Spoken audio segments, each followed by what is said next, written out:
مریض اور نماز، حالت خواہ کیسی بھی ہو نماز پڑھنا۔ حسن بصری نے کہا کہ مسلمان اپنے زخموں سے چور ہونے کے باوجود ہمیشہ نماز پڑھتے رہے، زخموں سے خون بہ رہا ہے پھر بھی نماز پڑھتے تھے۔ جابر بن عبداللہ سے بیان کیا جاتا ہے کہ نبی صلی اللہ علیہ وسلم غزوہ ذات الرقاع میں تھے کہ ایک شخص کو تیر لگا، اس میں سے خون بہا، لیکن اس نے رکوع اور سجدہ کیا اور اپنی نماز پڑھتا رہا، یعنی اس نے نماز نہیں چھوڑی۔ حالت مرض میں بھی نماز کی فکر کرنا۔ عبید اللہ بن عبداللہ بن عتبہ سے روایت ہے، انہوں نے کہا کہ میں عائشہ رضی اللہ عنہا کی خدمت میں حاضر ہوا اور عرض کیا، آپ مجھے رسول اللہ صلی اللہ علیہ وسلم کے مرض وفات کے متعلق کچھ بتائیں گی؟ عائشہ رضی اللہ عنہا نے فرمایا، کیوں نہیں؟ جب نبی صلی اللہ علیہ وسلم کی طبیعت بوجھل تھی تو آپ نے فرمایا، لوگ نماز پڑھ چکے ہیں، یعنی نماز ہو گئی؟ ہم نے عرض کیا، نہیں یا رسول اللہ، بلکہ وہ آپ کے منتظر ہیں۔ اس کے بعد آپ نے فرمایا، میرے لیے ایک ٹب میں پانی بھر دو۔ حضرت عائشہ فرماتی، ہم نے ایسا ہی کیا، چنانچہ آپ نے غسل فرمایا، پھر اٹھنے لگے تاکہ آپ لوگوں کے پاس نکلیں تو بے ہوش ہو گئے۔ جب ہوش آیا تو آپ نے فرمایا، کیا لوگ نماز پڑھ چکے ہیں؟ ہم نے عرض کیا، نہیں یا رسول اللہ، وہ تو آپ کے منتظر ہیں۔ آپ نے فرمایا، میرے لیے ٹب میں پانی رکھ دو۔ حضرت عائشہ کہتی ہیں کہ آپ بیٹھ گئے اور غسل فرمایا، پھر جب آپ نے باہر نکلنے کا ارادہ کیا تو بے ہوش ہو گئے۔ اس کے بعد ہوش آیا تو آپ نے فرمایا، کیا لوگ نماز پڑھ چکے ہیں؟ ہم نے کہا، نہیں یا رسول اللہ، وہ آپ کے منتظر ہے۔ آپ نے فرمایا، میرے لیے ٹب میں پانی رکھ دو۔ ہم نے پانی رکھ دیا تو آپ بیٹھ گئے اور غسل فرمایا، پھر جب آپ اٹھنے لگے تو بے ہوش ہو گئے۔ پھر جب ہوش آیا تو آپ نے پوچھا، کیا لوگ نماز پڑھ چکے ہیں؟ ہم نے کہا، نہیں یا رسول اللہ، وہ آپ کے منتظر ہیں۔ لوگ عشاء کی نماز کے لیے مسجد میں بیٹھے نبی علیہ السلام کا انتظار کر رہے تھے۔ نبی صلی اللہ علیہ وسلم نے ابو بکر کے پاس ایک آدمی بھیجا اور حکم دیا کہ وہ لوگوں کو نماز پڑھا دیں۔ آپ کا بھیجا ہوا ان کے پاس آیا اور کہا، رسول اللہ صلی اللہ علیہ وسلم آپ کو حکم دے رہے ہیں کہ آپ لوگوں کو نماز پڑھائیں۔ ابو بکر چونکہ انتہائی نرم دل انسان تھے تو انہوں نے کہا، اے عمر، تم لوگوں کو نماز پڑھا دو۔ عمر رضی اللہ عنہ نے ان سے کہا، آپ اس کے زیادہ حقدار ہیں۔ چنانچہ ابو بکر نے ان دنوں لوگوں کو نمازیں پڑھائیں۔ اس کے بعد نبی صلی اللہ علیہ وسلم نے اپنے مرض میں کچھ افاقہ محسوس کیا تو آپ دو آدمیوں کے درمیان سہارا لے کر نماز ظہر کے لیے تشریف لائے۔ ان میں سے ایک عباس رضی اللہ عنہ تھے، دوسرے کون تھے؟ حضرت علی بن ابی طالب۔ اس وقت ابو بکر لوگوں کو نماز پڑھا رہے تھے۔ جب ابو بکر رضی اللہ عنہ نے آپ کو دیکھا تو پیچھے ہٹنے لگے، مگر آپ نے ان کی طرف اشارہ کیا کہ پیچھے نہ ہٹیں۔ پھر آپ نے فرمایا، مجھے ان کے پہلو میں بٹھا دو۔ چنانچہ ان دونوں نے آپ کو ابو بکر رضی اللہ عنہ کے پہلو میں بٹھا دیا۔ کہتے ہیں اس وقت ابو بکر رضی اللہ عنہ نبی صلی اللہ علیہ وسلم کی اقتداء میں نماز پڑھ رہے تھے، جبکہ لوگ ابو بکر کی اقتداء میں نماز ادا کر رہے تھے اور نبی صلی اللہ علیہ وسلم بیٹھے ہوئے تھے۔ وہ آہستہ اللہ اکبر کہتے ہوں گے نا، تو پھر حضرت ابو بکر اس کو دہرا رہے تھے۔ تو اس حدیث سے آپ دیکھیے کیا پتہ چلتا ہے کہ بے ہوشی بھی ہو تب بھی نماز نہیں چھوڑنا، نماز سے راحت پانا۔ عبداللہ بن محمد بن حنفیہ کہتے ہیں کہ میں اور میرے والد انصاریوں میں ہمارے سسرالیوں کے ہاں کسی کی عیادت کے لیے گئے، بیمار کو پوچھنے، تو نماز کا وقت ہو گیا تو اس نے اپنے گھر والوں میں سے کسی کو کہا، اے لڑکی، میرے لیے وضو کا پانی لاؤ، شاید میں نماز پڑھ لوں تو راحت پاؤں۔ اب یہ بیمار ہے، جو بیمار ہے وہ کہہ رہے ہیں پانی لاؤ نماز پڑھوں۔ کہتے ہیں ہم نے ان کا یہ جملہ پسند نہ کیا تو انہوں نے کہا، میں نے رسول اللہ صلی اللہ علیہ وسلم کو سنا ہے، آپ فرماتے تھے، اے بلال اٹھو، ہمیں نماز کے ساتھ راحت پہنچاؤ۔ وہ عادت کرنے گئے ہیں، وہ پاس بیٹھے ہیں، نماز کا وقت ہو گیا، وہ کہتے پانی لاؤ تاکہ میں آرام پاؤں نماز سے۔ کاش ہمیں بھی یہ احساس ہوتا کہ نماز آرام دینے والی ہے، سکون دینے والی ہے۔ ہم اور چیزوں میں سکون ڈھونڈ رہے ہیں جبکہ سکون نماز میں ہے۔ مریض کے لیے خوشخبری، مریض کو خیر و بھلائی ملنا۔ رسول اللہ صلی اللہ علیہ وسلم نے فرمایا، جب کوئی بندہ بیمار ہوتا ہے یا سفر میں جاتا ہے تو اس کے وہ تمام عمل لکھ دیے جاتے ہیں جو وہ حالت قیام اور تندرستی میں کرتا تھا۔ عبداللہ ابن عمر سے مروی ہے، کہتے ہیں کہ نبی صلی اللہ علیہ وسلم نے فرمایا، مسلمانوں میں سے جو بھی اپنی کسی جسمانی آزمائش میں مبتلا ہوتا ہے تو اللہ تعالیٰ اس کے محافظ فرشتوں کو یہ حکم دیتا ہے جو اس کی حفاظت کرتے ہیں، فرماتا ہے کہ میرے اس بندے کے ہر ایک دن اور ایک رات کے عوض میں اتنی ہی بھلائی لکھ دو جو وہ کیا کرتا تھا جب تک یہ میری اس پکڑ میں بندھا ہوا ہے، یعنی جب تک یہ اس بیماری میں ہے اس کے لیے وہ پچھلا سارا اجر لکھو جو یہ صحت کے زمانے میں کام کرتا تھا۔ سبحان اللہ، جو شخص جوانی میں عبادت کرتا رہے اگر بڑھاپے میں وہ ہمت نہ رہے تو اللہ تعالیٰ بڑھاپے میں بھی اس کا اجر دیتے رہیں گے۔ کمزوری ہے، اس طرح اٹھا نہیں جاتا، وہ سارے جو ارکان ہیں وہ صحیح طور پہ ادا نہیں ہوتے، گھٹنے بیٹھ گئے، نیچے بیٹھ کے نہیں پڑھ سکتے، زیادہ دیر قیام نہیں کر سکتے. سلسلہ صحیحہ کی حدیث ہے، جب مسلمان آدمی بیمار ہوتا ہے تو اللہ تعالیٰ اعمال لکھنے والے فرشتوں سے کہتے ہیں یہ بندہ اپنی صحت مندی میں جو بہترین اعمال کرتا تھا ان کے مطابق اس کا اجر و ثواب لکھتے جاؤ یہاں تک کہ میں اسے شفا عطا کر دوں. یعنی جب تک بیمار ہے اجر لکھا جاتا رہے. فرشتوں کی ہم نشینی ملنا. نبی صلی اللہ علیہ وسلم نے فرمایا یقیناً کچھ لوگ مسجدوں کی میخیں ہوتے ہیں، یعنی ہمیشہ مسجد میں نظر آئیں گے. فرشتے ان کے ہم نشین ہوتے ہیں، اگر وہ غائب ہوں تو فرشتے انہیں تلاش کرتے ہیں، اگر وہ بیمار ہو جائیں تو ان کی عیادت کرتے ہیں، اور اگر کسی کام میں مصروف ہوں تو ان کی مدد کرتے ہیں. کئی دفعہ آپ بھاری سے بھاری مشکل سے مشکل کام آپ کو یوں لگتا ہے جیسے آسان ہو گیا، جلدی ہو گیا. اور جو لوگ دور دور سے ڈرائیو کر کے آتے ہیں اور ماشاءاللہ تھکتے نہیں، لیکن مسجدوں کی میخیں بننے والی بات ہے نا. استقامت اختیار کرتا نا جب ایک انسان. کئی دفعہ لوگ آپ سے پوچھتے ہیں آپ تھکتے نہیں؟ آپ روز گھر سے جاتے ہیں، آپ روز اتنا سفر کرتے ہیں کہ ہم تو گھر کے کام کر کے ہی تھک جاتے ہیں، تو آپ باہر بھی کرتے ہیں گھر میں بھی کرتے ہیں، تو آپ واقعی نہیں تھکتے؟ کیوں نہیں تھکتے؟ اللہ کی مدد ہوتی ہے. وہ جو خوشی آپ کو ملتی ہے اللہ کے ذکر کی مجلس میں، تو اس سے ایک اور انرجی مل چکی ہوتی ہے انسان کو. مریض کے لیے نماز کے واجبات کی ادائیگی کا قاعدہ. جس طرح ممکن ہو اسی طرح نماز پڑھنا. عمران بن حسین رضی اللہ عنہ کہتے ہیں کہ مجھے بواسیر کا مرض تھا، پائلز تھے، تو میں نے نبی صلی اللہ علیہ وسلم سے نماز کے بارے میں دریافت کیا.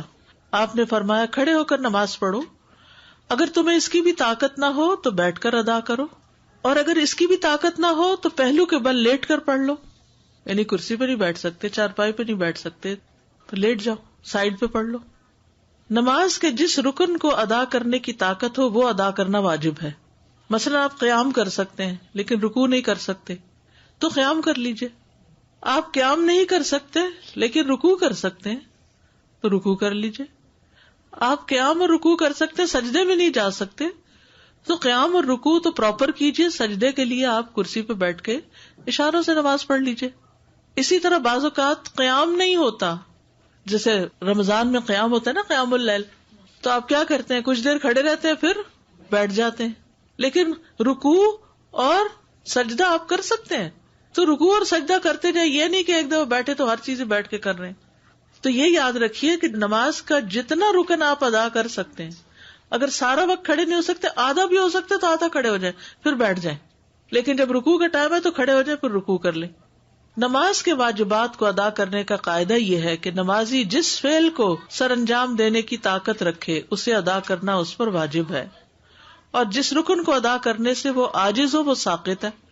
جو کر ہی نہیں سکتے، ہم بعض اوقات ایسے تو گھٹنے اکڑ جاتے ہیں، تو آپ پوری طرح جلسہ استراحت میں پوری طرح پیچھے نہیں بیٹھ سکتے، یعنی آگے اکڑو سے ہو کے بیٹھے ہوئے ہوتے ہیں. کوئی بات نہیں، یہ نہیں کہ اٹھتے ہی دوبارہ سجدے پہ چلے گئے، نہیں، جتنا رک گئے، ٹیڑھے رکے سیدھے رکے، جتنی استطاعت ہے. فاتقوا اللہ ما استطعتم. لہذا جو شخص قیام کرنے سے عاجز ہو تو وہ قیام کی حالت میں کرسی پر بیٹھ سکتا ہے، لیکن رکوع اور سجدہ اس کی اصل صورت میں ہی کرے گا. جیسے قیام سے عاجز ہے کوئی، جیسے لمبی نماز میں مثلا، تو قیام میں کرسی پہ بیٹھ جائے لیکن رکوع اور سجدہ اصل صورت میں کرے، یعنی پھر اٹھ کے آرام سے رکوع بھی کرے، سجدے میں بھی جائے. اگر وہ قیام میں کھڑا ہو کر نماز ادا کرنے کی استطاعت رکھتا ہے اور اس کے لیے رکوع اور سجدہ کرنا مشکل ہے تو وہ کھڑے ہو کر نماز پڑھے گا اور رکوع اور سجدے کے وقت کرسی پر بیٹھ جائے گا اور اپنے سجدوں میں اپنے رکوع سے زیادہ جھکے گا. یہ نوٹ کر لیجئے کس طرح کرسی پہ پڑھے گا، اپنے سجدوں میں رکوع سے زیادہ جھکے گا، یعنی بیٹھے بیٹھے ہی رکوع کرے گا کم جھک کر، اور جب سجدہ کرے گا بیٹھے بیٹھے تو زیادہ جھکے گا. قیام سے معذور شخص پر سجدہ اور رکوع کرنا لازم ہے. اگر وہ عذر کی وجہ سے قیام ترک کرے تو اس وجہ سے اس کے لیے اپنے سجدوں اور اپنے رکوع کے لیے کرسی پر بیٹھے رہنا جائز نہیں، وہ تو اٹھے اور کرے، جسے پہلے میں نے عرض کیا. علقمہ بن وقاص سے روایت ہے، انہوں نے کہا میں نے عائشہ رضی اللہ تعالی عنہا سے پوچھا جب رسول اللہ صلی اللہ علیہ وسلم بیٹھ کر 2 رکعتیں پڑھتے تو کیا کرتے تھے؟ جب بیٹھ کے نماز پڑھتے تھے تو کیا کرتے تھے؟ انہوں نے جواب دیا آپ ان میں قرات کرتے رہتے، جب رکوع کرنے کا ارادہ کرتے تو کھڑے ہو جاتے، پھر رکوع کرتے تھے، یعنی قیام میں بیٹھ جاتے لیکن رکوع کے وقت پھر کھڑے ہو جاتے. سمجھ آ گئی بات؟ اوکے.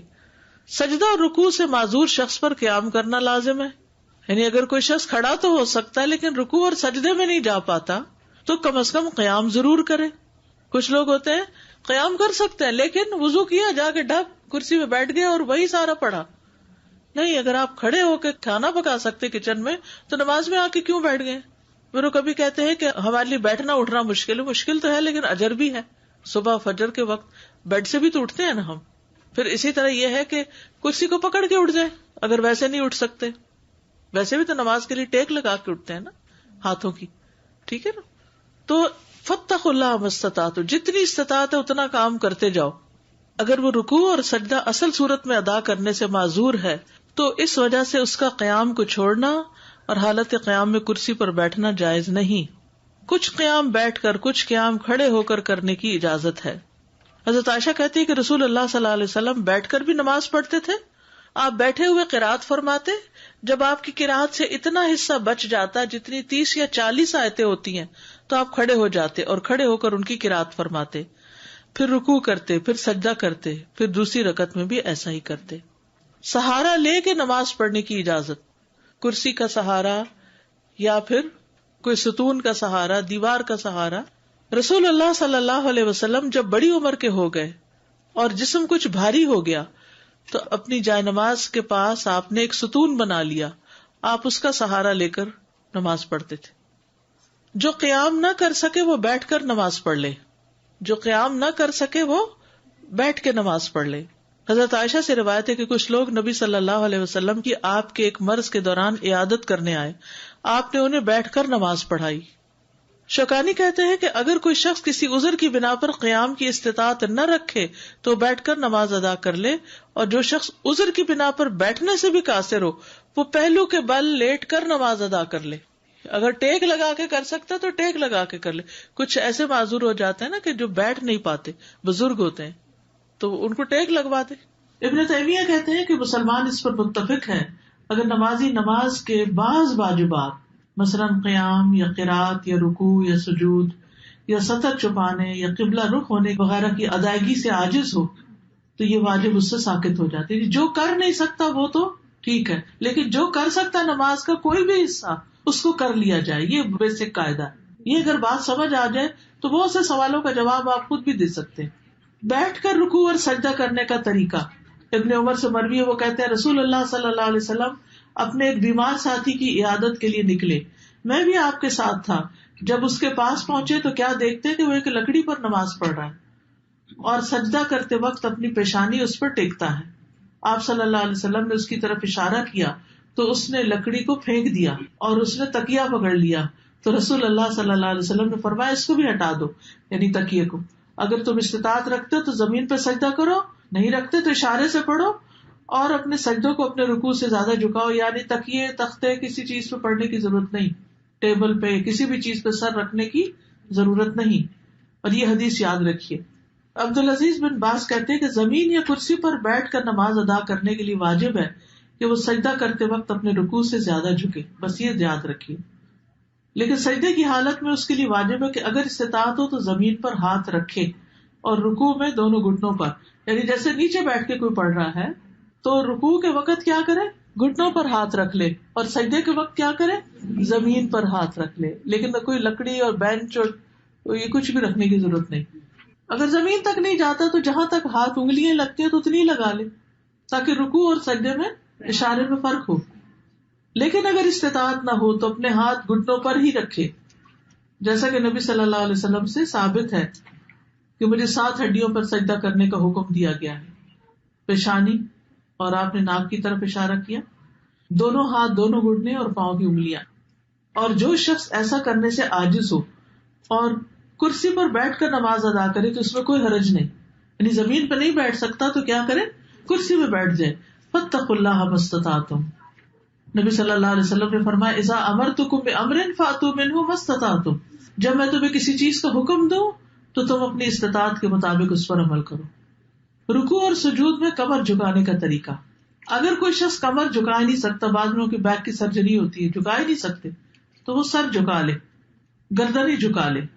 اور اگر اس کی کمان کی طرح پہلے سے ہی دوہری ہو تو ایسا لگتا ہے کہ رکوع کی حالت میں ہے, تو جب وہ رکوع کا ارادہ کرے تو تھوڑا اور جھکے. بعض لوگوں کا کب نکل جاتا ہے نا, کبڑا جیسے ہوتا ہے, اس کی کمر پہلے ہی ایسے ہے, تو وہ کیا کرے, تھوڑا سا اور سر جھکا لے. پھر سجدے کی حالت میں جتنا اس کے لیے ممکن ہو اپنے چہرے کو زمین کی طرف اور زیادہ قریب کرے, جتنا ممکن ہو نیچے تک جائے سجدے میں. یاد رکھیے کرسی پر بھی بیٹھے ہوئے جتنا آپ جھک سکیں جھکتے جائیں. اب صف میں کرسی رکھنے کا طریقہ. کرسی کو صف میں رکھنے کے متعلق علماء نے بیان کیا کہ جو شخص بیٹھ کر نماز ادا کرتا ہے اس کے لیے اس کی پشت معتبر ہوگی, چنانچہ نہ تو وہ صف سے آگے ہو نہ پیچھے ہو. مقعد وہ حصہ ہے جس پر جسم کا انحصار ہے, یعنی کرسی اس طرح رکھے کہ لائن میں اس کے کندھے دوسروں کے ساتھ لگ رہے ہوں, پاؤں نہیں. کیا رکھے, کندھے سر یہ برابر ہونا چاہیے. اس لیے اگر نمازی ابتدا سے اختتام تک کرسی پر بیٹھ کر نماز ادا کرے گا, یعنی اول سے آخر بیٹھا ہی ہے, جیسے بہت سے بزرگ ہوتے ہیں نا, وہ کھڑے ہی نہیں ہوتے, بیٹھا ہی بیٹھا ہے, تو وہ اپنے بیٹھنے والی جگہ کو صف کے برابر کر دے گا, یعنی یہ جگہ صف کے برابر ہو جائے گی, اور پاؤں کہاں ہوں گے, آگے نکلے ہوئے ہوں گے. اور اگر وہ کھڑا ہو کر نماز ادا کرے گا اور صرف رکوع سجدے کے وقت کرسی پر بیٹھے گا, تو اس میں کھڑا ہوتے وقت صف میں برابر کھڑا ہوگا, کرسی پیچھے جائے گی, پھر کرسیاں الگ رکھی جائیں گی تاکہ وہ دوسروں کے لیے تکلیف کا باعث نہ بنے. عین بیچ میں کرسی نہیں رکھے کہ پیچھے والا کیا کرے گا, اور کرسی بھی ایسے جو آگے پیچھے ہو سکتی ہو. کامن سینس ہے بالکل. اپنی پوری کوشش کے ساتھ جتنا کر سکتے ہو کر لو. انسان کو خوب پتا ہوتا ہے اس کو. جی بالکل.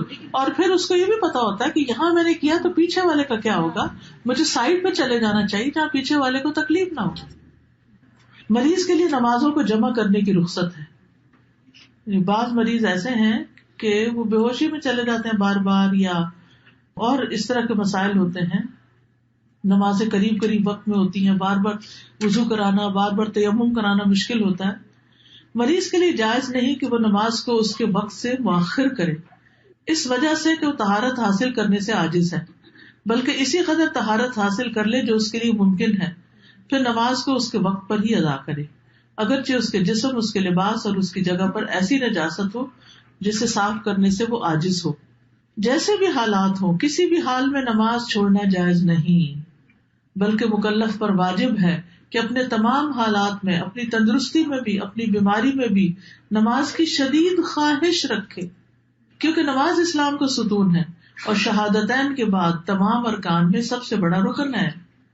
کسی مسلمان آدمی کے لیے فرض نماز کو چھوڑنا جائز نہیں یہاں تک کہ اس کا وقت نکل جائے, خواہ وہ بیمار ہی ہو, جب تک کہ اس کی عقل قائم ہے, بلکہ اس کے لیے نماز کو اپنی طاقت کے مطابق وقت پر ادا کرنا لازم ہے. اور بعض مریض اپنی نماز کو اپنے مرض سے شفا یابی تک کے لیے مؤخر کر دیتے ہیں کہ جب ٹھیک ہوں گے, صحت مند ہوں گے, ساری اکٹھی پڑھیں گے. ایسا کرنا جائز نہیں, اس کی کوئی دلیل نہیں ساری نماز اکٹھی پڑھنے کی. وقت پر ادا نہ کر سکنے پر, کر ہی نہیں سکتا وقت پر ادا کسی بھی وجہ سے, تو جمع تقدیم اور تاخیر کی اجازت, یا تو ظہر کے ساتھ اثر ملا لے یا پھر اثر کے وقت ظہر پڑھ لے, اسی طرح مغرب کے ساتھ عشاء یا عشاء کے وقت مغرب, جو بھی آسانی. جہاں تک فجر کی نماز کا تعلق ہے تو نہ وہ پہلی نماز کے ساتھ جمع کر سکتے نہ بعد والی کے ساتھ, اس کو الگ ہی پڑھنا ہوگا کیونکہ دونوں سے اس کا وقت الگ ہے. ابراہیم بن محمد بن طلحہ اپنے چچا عمران بن طلحہ سے روایت کرتے ہیں, اور وہ اپنی والدہ حمنہ بنت جہش سے, کہ انہوں نے بتایا مجھے بہت زیادہ اور شدید استحاضہ ہوتا تھا, بہت زیادہ بلیڈنگ ہوتی تھی. میں رسول اللہ صلی اللہ علیہ وسلم کی خدمت میں آئی کہ آپ سے مسئلہ پوچھوں اور آپ کو اپنی حالت بتاؤں, تو میں نے اپنے آپ کو اپنی بہن زینب کے گھر میں پایا, ان کے گھر چلی گئی جو نبی صلی اللہ علیہ وسلم کی اہلیہ تھی. میں نے عرض کیا اللہ کے رسول, میں ایسی عورت ہوں جسے بہت زیادہ شدید استحاضہ ہوتا ہے, آپ کا اس کے متعلق کیا فرمان ہے؟ اس نے مجھے نماز اور روزے سے بھی روک رکھا ہے. تو آپ نے فرمایا میرا خیال ہے کہ تم روئی رکھ لیا کرو, اس سے خون رک جائے گا. ہم نہ کہتی ہیں یہ اس سے زیادہ ہوتا ہے. آپ نے فرمایا تو کپڑا باندھ لیا کرو. انہوں نے کہا یہ اس سے بھی زیادہ ہوتا ہے, میری تو دھار بہتی ہے. رسول اللہ صلی اللہ علیہ وسلم نے فرمایا میں تمہیں 2 باتیں بتاتا ہوں, ان میں سے جو بھی اختیار کرو کافی. اگر دونوں کی ہمت ہو تو تم اس کے بارے میں زیادہ جانتی ہو, کوئی کامن سینس, تمہیں خود زیادہ پتا ہے. آپ نے فرمایا یہ شیطان کے کچوکوں میں سے ایک کچوکا ہے. بس تم ہر مہینے اللہ کے علم کے مطابق 6 یا 7 دن حیض شمار کرو، پھر غسل کر لو، حتیٰ کہ جب تم اپنے آپ کو پاک صاف سمجھو تو 23 یا 24 دن رات نماز پڑھتی رہو اور روزے رکھو. اس سے آپ دیکھیے نا میکسیمم ٹائم بھی ایک طرح سے پتہ چل رہا ہے. تمہیں یہ کافی ہے، اور ہر مہینے ویسے ہی کیا کرو جیسے کہ عام عورتیں اپنے حیض اور طہر کے دنوں میں اور حیض اور طہر کے مقام میں کیا کرتی ہیں. دوسری صورت، اگر ہمت ہو تو ظہر کو مؤخر اور عصر کو جلدی کر کے ان 2 کو جمع کرو اور ان کے لیے ایک غسل کر لو. پھر مغرب کو مؤخر اور عشاء کو جلدی کرتے ہوئے ایک غسل کر لو اور ان نمازوں کو جمع کر کے پڑھ لو، اور فجر کی نماز کے لیے بھی غسل کرو. اگر تم یہ کر سکتی ہو تو کر لیا کرو اور روزے بھی رکھتی جاؤ. رسول اللہ صلی اللہ علیہ وسلم نے فرمایا، اور یہ دوسری صورت ان دونوں میں سے میرے نزدیک زیادہ پسندیدہ ہے. دیکھیں تکلیف سے بچا ہے نا. وہی سب سے پہلی بات کیا پڑھی آپ نے کہ دین یسر ہے، فاتقوا اللہ ما استطعتم. استاد اس میں جو آپ نے بات کی تھی یہاں پر سہارا لینے، تو اگر بیٹھ کے نماز پڑھے تو ٹھیک ہے، اگر نیند تھوڑا کر سکتے، لیکن کھڑے رہ کے سہارے میں کچھ لوگ نہ ہوگا، اگر عذر ہے نہیں کھڑے تو وال پہ تھوڑا سا لین جی کر سکتے ہیں. وال پہ لین، ساتھ کوئی کرسی رکھی ہوئی ہے یا کوئی بھی صوفہ ہے، تھوڑا سا اس پہ لین کر لیں. السلام علیکم استاذ، یہ آپ نے بتایا ہمیں کہ نماز وقت پر ادا نہ کر سکنے میں ہم جمع کر سکتے ہیں. تو جیسے فرض کیا مغرب اور عشاء کی نماز ہے، مغرب کی ہماری قضا ہو گئی، ہم نہیں پڑھ سکے، تو ہم کس طرح اس کا طریقہ؟ وضو کر کے پہلے مغرب پڑھیں گے، پھر عشاء ساتھ ہی پڑھیں گے. اور مغرب کی پوری 5 رکعتیں فرض پڑھیں. استاذہ جب بھی جواب کا استفاضہ جو جن خواتین کو ان کو غسل کرنا ہے تقدیم و تاخیر کرنے کے لیے 3 ٹائمز اے ڈے اپنے ٹائم پر پڑھنے کے لیے وضو کر لے، پیچھے پڑھا ہے نا حدیث. لیکن یہ جس کا بہت زیادہ یہ معاملہ، تو یہ بھی ایک طریقہ ہے تسلی کے لیے، غسل بھی ہے. تو استاذہ مجھے بارش کے حوالے سے بھی بتا دیجیے، کسی نے کہا تھا کہ جیسے جب بارش ہو رہی ہو تو آپ 2 نمازوں کو کمبائن کر سکتے ہیں. جی وہ مسجد نہیں جا سکتے، جمع تو کرنے کا مجھے نہیں معلوم. بارش باہر ہو رہی ہے، آپ کو اندر کیا مشکل ہے؟ اس میں ہم نے پڑھا کہ 7 دن تک وہ حیض کا جو ٹائم بتایا ہے. جی ہم لوگوں نے پہلے پڑھا تھا کہ کم از کم 3 دن ہے اور زیادہ سے زیادہ 10 دن ہے. 10 دن کے بعد اگر ایکسیپشنلی ایسے بھی ہوتا ہے 10 دن تک. اصل میں کسی بھی علاقے کے اندر سروے کیا جائے گا کہ اس جگہ رہنے والوں کی عادت خواتین کی کیا ہے، میکسیمم کتنے دن ہوتا ہے، منیمم کتنا ہوتا ہے. ورنہ منیمم 1 دن بھی ہوتا ہے کچھ لوگوں کو. ایکسیپشنل کیسز دونوں اینڈز پر ہیں، لیکن میجورٹی کا 3 سے 7 کے بیچ میں ہی ہے. جی وہ 3 مہینے تک اگر چینج آئی ہے تو پھر عادت اس کا مطلب بدل گئی. سبحانک اللہم و بحمدک، اشہد ان لا الہ الا انت، استغفرک و اتوب الیک. السلام علیکم و رحمۃ اللہ وبرکاتہ.